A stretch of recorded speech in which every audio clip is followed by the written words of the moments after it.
नमस्कार twinkle kitchen को आपण मानक स्वागत। मु आज आपण मानक पई सोयाबीन आलू तरकारी बनैबी। आपण आकु बहुत सहजरे बनई पारिबे। आपण आकु भात रुटी कि परोटा सहित खाई पारिबे। जदि आपनकु मोर रेसिपी भल लागिबो ताले आकु लाइक करिवे, आपनक सांग मानक सहित शेयर करिवे। जदि मो चैनल के पर्यंत सब्सक्राइब करि नाहंती ताले सब्सक्राइब करबा को जमार भूलिबेनी। पाखर थिया बेल आइकन टी को क्लिक करिवे। या द्वारा मोर जो वीडियो आसीबो आपण प्रथमे देखि पारिबे। चलंतु बनैबा सोयाबीन आलू तरकारी। सोयाबीन आलू तरकारी पई मु एठी 2 कप सोयाबीन नेची। 3टा मीडियम साइज सिजा आलूर ऊपर चोपा को छड़ैला परे मु आलू को एमती टिके बड़ बड़ खंड करी काटिकी नेची। आलू एठी ऑप्शनल अछि, आपण चाहिले न पकेई पारंती। आलू आ सोयाबीन क्वांटिटी आपण आपनको हिसाब रे कम बेसी करि परिबे। मसला पाई मु सब जिनस नेची। मु एठी 8 रु 10 पाखुड़ा रसुण नेची, 1 इंच अदा नेची, 1 मीडियम साइज पियाज को एमती रफली चॉप करके नेची, आउ 1 बड़ साइज टमाटो को रफली चॉप करके नेची। मु एठी 1 चामच जीरा, 2टा गुजराती, 2 खंड दालचीनी आ 1 तेज पत्र नेची। आमे पियाज रसुण अदा टमाटो आ गोटा मसला को भल भाबे बाटिबा। आउ मैं एठी 1 छोट साइज पियाज को छोट छोट करी काटिकी नेची। मु एठी 1 ग्राइंडिंग जार रे काटिकी रखिथिया पियाज टमाटो रसुण अदा तेजपत्र दालचीनी गुजराती आ जीरा को दे देइची। एबे आमे को कवर करि दबा आ मसला को भल भाबे बाटी दबा। एथिरे पानी दबा दरकार नहीं, कारण आमे एथिरे टमाटो नेइचे। मसला को मेटी भल भाबे बाटी देइची। प्रथमे आमे सोयाबीन को सिजेइबा। सेथि पई मेठी 1 ससपेन ने किछि पानी देई गरम होबा को रखिछि।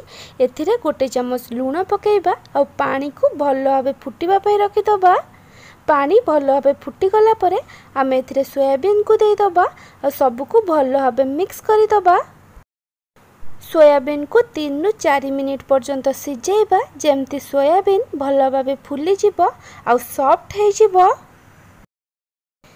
देखि परथुबे एटी सोयाबीन भल भाबे फुली जाइची आ सॉफ्ट हे जाइची। एबे हम इंडक्शन बंद करि दबा आ सोयाबीन को ठंडा हबा को रखि दबा। एटी सोयाबीन भल भाबे ठंडा हे गलानी। एबे हम सोयाबीन को भल भाबे प्रेस करी एथिरु सब पानी को काढी दबा। एमती भाबे चिपुडी की सोयाबीन रु सब पानी को बाहर करि दबा। मुझे सब सोयाबीन रु पानी को चिपुड़ी के बाहर कर देइछि। एबे आमे सोयाबीन को भाजीबा। आपण चाहिले एमती सोयाबीन को तरकारी पकई पारिबे, किंतु सोयाबीन को टिके भाजी की तरकारी कले तरकारी टेस्ट बहुत भल आसी थाए। मुझे 1 कड़ाई रे किछि तेल देई गरम होबा को रखिथिली। तेल गरम हैला परे मैं सोयाबीन को दे देइछि। सोयाबीन को एमती गोले गोले 3 रु 4 मिनिट पर्यंत भाजीबा, जेमती सोयाबीन टिके लाइट गोल्डन ब्राउन कलर हे भाजी हे जिवो। देखि परथिबे एठी सोयाबीन रो कलर चेंज हे जाइछि। सोयाबीन एठी लाइट गोल्डन ब्राउन कलर हे भाजी हे जाइछि। एबे हमें सोयाबीन को 1 प्लेट काढी दबा। मु एबे सेम कड़ाई रे मसला बनाउछि। आपण चाहिले आ 1 कड़ाई यूज करि परिबे। सेम कड़ाई रे मु किछि तेल देई गरम होबा को रखिथिली।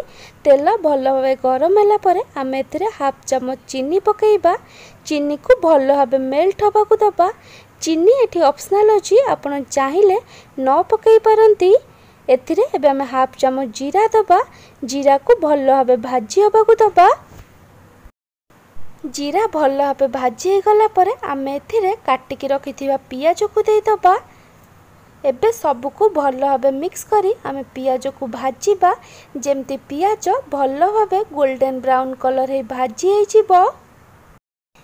पियाज एटी भल भाबे गोल्डन ब्राउन कलर हे भाजी हे गलानी। आमे एथिरे बाटिकी रखिथिबा मसला को देई दबा आ सब को भल भाबे मिक्स करी आमे एबे मसला को भल भाबे कसीबा, जेमती मसला रु कंचा बास्ना पळेइबो आ मसला रु तेल छाड़ीबा आरंभ करिबो। मसला ये भल भाव कषि हो गलानी मसलार ये कंचा बास्ना पलैलानी और मसलू तेल छाड़ा आरंभ कलानी। एथिरे आमे किछि सुखिला गुंड मसला पकेइबा। सुखिला गुंड मसला रे पकेइबा 1 चामच लंका गुंड। आपन को जेतिकी राग दरकार आपण से अनुसार लंका गुंड पकेइबे। 1 चामच चिकेन मसला, हाफ चामच हलदी गुंड और हाफ चामच धनिया गुंड सबको भल भाव मिक्स करी आम मसला को 1 ରୁ 2 मिनिट पर्यंत कषिबा। जेमती सुखिला गुंड मसलार कंचा बास्ना पलैब। एठी मसला सुखिला लागुतिला सेथिपई एथिरे 1 ରୁ 2 चामच पानी दे देइची। मसला ये भल भाव कषि हो गलानी। एथिरे एबे आमे सिजा आलू को देइदबा और भाजिकी रखिथिबा सोयाबीन को देइदबा। एथिरे एबे आमे स्वाद अनुसार लूण पकेइबा। आपण चाहिले पछरे लूण पकेइ परिबे। एबे सबको भल भाव मिक्स करी मसला सहित सोयाबीन और आलू को 2 ରୁ 3 मिनिट पर्यंत भल भाव कषि दबा। एमती मसला सहित सोयाबीन और आलू को कषिकी तरकारी बनैले तरकारी टेस्ट बहुत भल आसी थाए। 2 ରୁ 3 मिनिट पर आमे एथिरे पानी देई दबा। मु एथिरे गरम पानी दउची। आपण सोयाबीन आलू तरकारी रे गरम पानी देबे देखिबे आर टेस्ट बहुत भल आसीबो। आपण को जेतिकी ग्रेवी दरकार ताठू टिके अधिक पानी देबे कारण सोयाबीन पानी को सोक करि नेबो। सबको भल भाव मिक्स कला परे आमे तरकारी को 3 ରୁ 4 मिनिट पर्यंत भल भाव कुक करि दबा। तरकारी को 3 ରୁ 4 मिनिट पर्यंत भल भाव कुक कला परे आमे एथिरे हाफ चामच गरम मसला गुंड पकेइबा और सबको भल भाव मिक्स करी तरकारी को आ 1 ରୁ 2 मिनिट पर्यंत कुक करिबा। आपण चाहिले एठी किछि काटिकी धनिया पत्र पकेइ परिबे। सोयाबीन आलू तरकारी को 1 ରୁ 2 मिनिट पर्यंत भल भाव कुक कला परे मु एठी इंडक्शन बंद करि देइची। सोयाबीन आलू तरकारी एबे रेडी हो जाइची। आकु एबे आमे गोटे सर्विंग बाउल ले काढ़ी दबा। आपण ए सोयाबीन आलू तरकारी को बहुत सहजरे प्रस्तुत करी भात, रुटी, परोटा कि पूरी सहित खाई परिबे। जदि आपण को ए सोयाबीन आलू तरकारी रेसिपी भल लागिथिबो ताला को लाइक करिवे। आपणक सांग मानक सहित शेयर करिवे। जदि मो चैनल को एपर्यंत सब्सक्राइब करि नाहंती ताले सब्सक्राइब करबा को जमारे भूलिबेनी। पाखरे थिया बेल आइकन टी को क्लिक करिवे। या द्वारा मोर जो वीडियो आसीबो आपण प्रथमे देखि परिबे।